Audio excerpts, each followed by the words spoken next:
სამართალდამცავებმა თაღლითური სქემა გაშიფრეს. საქმე 600-მდე ოჯახს ეხება, რომლებიც ტექნიკური უნივერსიტეტის მიმდებარე ტერიტორიაზე მშენებარე სახლის დასამთავრებლად თანხას 3 წლის განმავლობაში პატიოსნად იხდიდნენ, თუმცა თაღლითი დეველოპერების გამო ღია ცის ქვეშ დარჩნენ. შეპეს იბერია სიტის დამფუძნებლებს დაზარალებულები ბრალს ფულის გამოძალვაში სდებენ. როგორი სქემით მუშაობდნენ მშენებლები და რატომ გამოაძევეს ბინებიდან მობინადრეთა უმეტესი ნაწილი კერძო იპოთეკარებმა. ლელა ციკლაური გიამბობთ.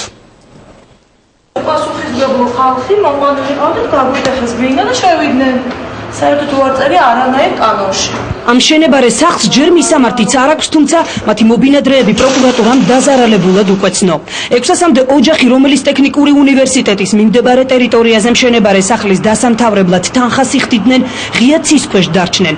დაზარალებულები დეველოპერული კომპანია შეპს იბერია სიტის დამფუძნებელ გიორგი გოგიბერიძეს თაღლითობაში ადანაშაულებენ. თაღლითურ სქემას კი თავად ასახსნიან. გიორგი გოგიბერიძე მშენებარე სახლში ბინის მყიდველებს ნასყიდობის ხელშეკრულებას უფორმებდა და მხოლოდ სალარო ქვითარს აძლევდა.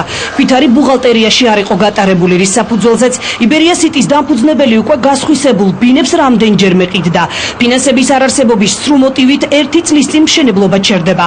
კომპანია მშენებარე კორპუსის დასამთავრებლად კერძო იპოთეკარებს მიმართავს და სხვის მფლობელობაში არსებულ ბინებს იპოთეკით ტვირთავს.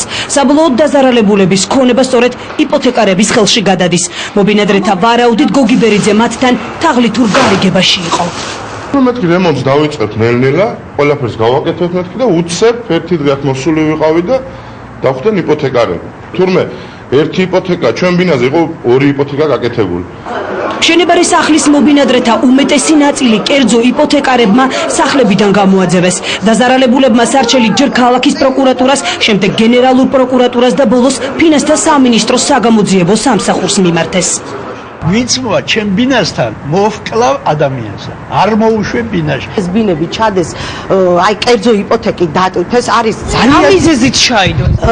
ვერ გეტყვით, მიზეზი არის გამდიდრება, იმიტომ რომ გული ჩაიდეს ჯივეში რა მიზეზით ჩადეს ბინები. ეს გადაფორმებები წესით უნდა შეჩერდეს. მშენებლობა დაგვირდნენ დამთავრდება, გაფორმდება მობინადრეებზე, მობინადრეები ვართ დაჩაგრული, ასე ვთქვათ, დაზარალებულები და ქრონიკასთან საუბარს გაურბიან იპოთეკარები. სატელეფონო კომენტარზე მხოლოდ იბერია სიტის დამფუძნებლის გიორგი გოგიბერიძის ადვოკატი დაქვთახმდა.